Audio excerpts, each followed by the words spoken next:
Friends, a very horrible incident has come to light in Kerala where a young law student was sexually assaulted and brutally murdered.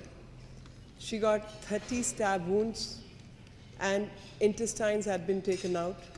The entire incident reminded me of Nirbhaya case, where all of you and we were all not only worked in the streets but also in the parliament to bring in the requisite changes in the law. In spite of that, after Nirbhaya, there should not have been any other Nirbhaya in this country.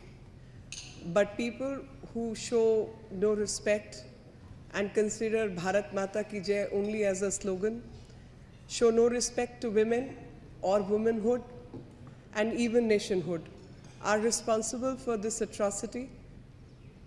The idea of nationhood, the idea of morality, especially has been violated in the state of Kerala. If I really go back into the history, Kerala has shown many such instances of assaults and violence towards women due to bad administration. The fact is, Malayalis as a community and Kerala as a society have been very respectful to women culturally. But for some reasons, for past few years, the kind of violence which is happening towards women and assaults and other such complicated incidents, I think are bringing the morality issue in the society due to bad administration at stake.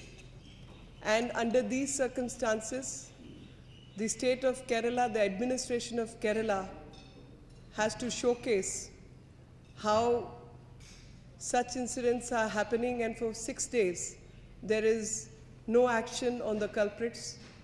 She was a daughter of a single parent who has her own issues, and from some news items which have appeared in Kerala papers, the mother has got some psychological issues as well.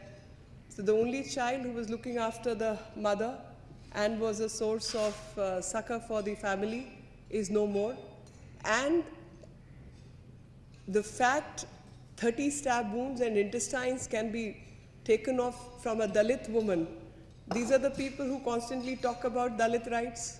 These are the people who politicize suicides, have no time even to visit the state or ask the chief minister as to what is the condition of law and order and take cognizance of such a heinous crime.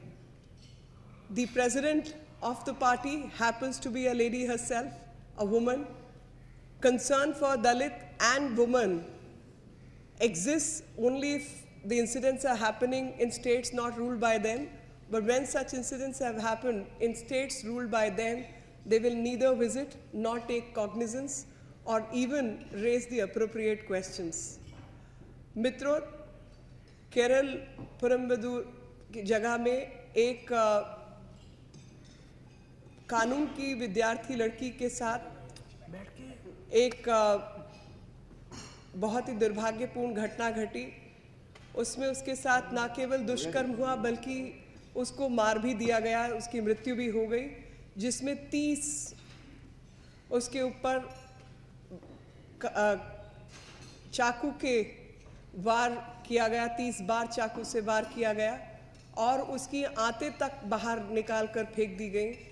और ये हादसा दिन दहाड़े का है, उसके अपने घर का है, और उस समय पर ना पुलिस की कोई कार्रवाई हुई, ना कोई एडमिनिस्ट्रेशन से, प्रशासन से किसी ने मदद किया, और 6 दिन से ऊपर का समय हो गया तो कोई उस पर कार्रवाई नहीं हुई। वो बच्ची अपनी माँ के साथ रहती थी, उसके पिता भी अलग रहते हैं, और ऐसे में इतना भयानक हादसा जो कि निर्भया कांड की याद दिलाता है। निर्भया कांड ऐसा कांड जिसमें पूरे देश ने उसको कॉग्निजेंस लिया और कानून में बदलाव लाया गया और सबके रोंगटे खड़े करने वाला हादसा था। ठीक वैसा ही हादसा अब केरल में हुआ, लेकिन उस विषय पर ना तो वो लोग जो हैदराबाद के चक्कर काटते थे, राहुल गांधी जी से मैं प्रश्न करना चाहती हूँ कि आपके पास हैदराबाद जाने का समय था, आप उत्तर प्रदेश में कलावती को ढूंढने पहुंच जाते हैं, बाकी दलितों की बात करते हैं, लेकिन आपके अपने राज्य में केरल में जब ऐसा हादसा होता है तो आपकी अनुपस्थिति ज़्यादा देखने लायक है। और साथ ही जिस पार्टी की नेता खुद महिला हो, अध्यक्ष महिला हो, उस पार्टी ने अपने मुख्यमंत्री तक से प्रश्न नहीं पूछा कि ऐसा हादसा कैसे हुआ और उसके पीछे की क्या कहानी है और क्या उस पर कार्रवाई होनी चाहिए। आज जब केरल में एक ऐसे माहौल, अगर आप पूर्व में देखें तो आप पाएंगे कि केरल के अंदर जहां पर महिलाओं के साथ जो है व्यवहार में, सांस्कृतिक रूप में महिलाओं को उच्च स्थान प्राप्त है, ऐसे समाज में उस समाज का ताना बाना बिखरा जा रहा हो और उसके पीछे कहीं ना कहीं प्रशासन की लाचारिता और लचर व्यवहार जो है वो जिम्मेवार है। और आज मैं ये प्रश्न करना चाहती हूँ आप लोगों के माध्यम से कि अध्यक्षा जो कांग्रेस पार्टी की हैं और उपाध्यक्ष जिनके पास हैदराबाद, राजस्थान, उत्तर प्रदेश कहीं भी जाने का समय है, लेकिन केरल जैसे राज्य में ना जाने का समय है, ना वहाँ के मुख्यमंत्री से प्रश्न पूछने का समय है। और उससे पूर्व में भी जो हालात केरल में रहे हैं और ख़ास तौर पे महिलाओं के परिवेश में अगर देखा और समझा जाए तो कहीं ना कहीं एक प्रशासन पर बहुत चिंतनीय विषय है और प्रशासन पर एक प्रश्न चिन्ह लगता है। आपके कोई प्रश्न हो तो मैं आपके जवाब दूंगी।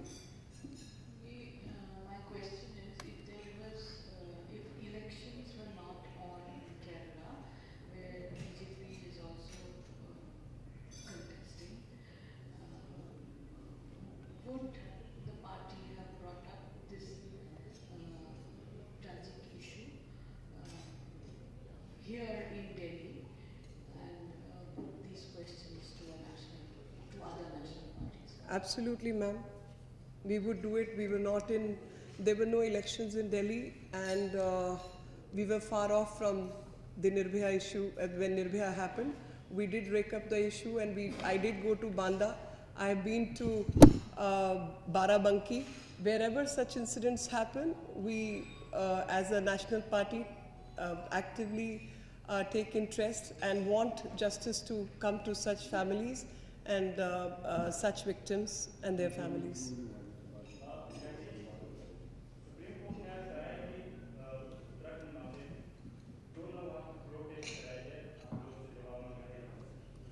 देखिए, मेरा आज का जो प्रेस है वो इस विषय पर नहीं है, इसलिए मैं इस विषय से भटकना नहीं चाहती।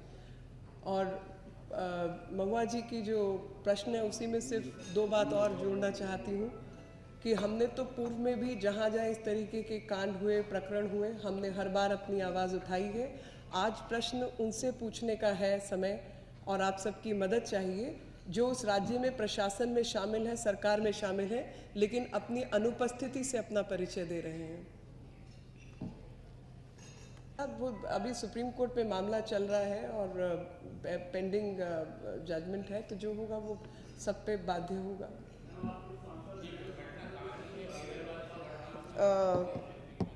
पेरुम्बवूर PERUMBAVUR और ये एर्नाकुलम में है।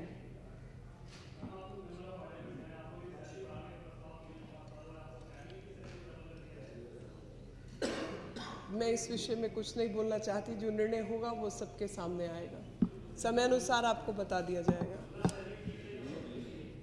मेरे को जानकारी नहीं है।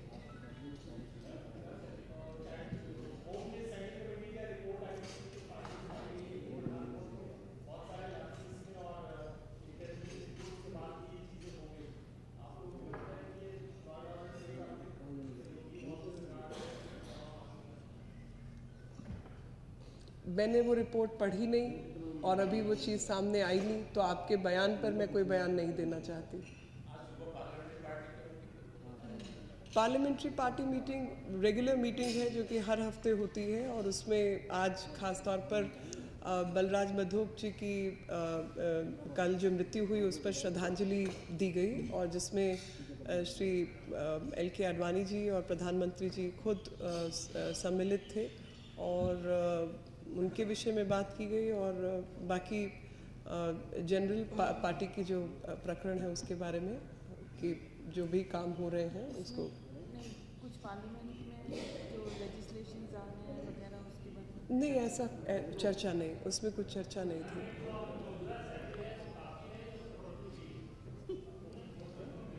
मुझे नहीं मालूम आप लोगों की कितनी सैलरी है और दिल्ली में रहने की कितनी सैलरी की ज़रूरत है।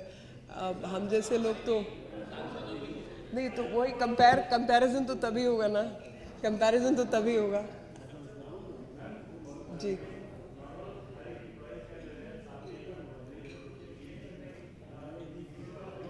नहीं, मुझे नहीं मालूम साहब, जिस विषय में जानकारी नहीं उस विषय की क्यों बात कर रहे हैं।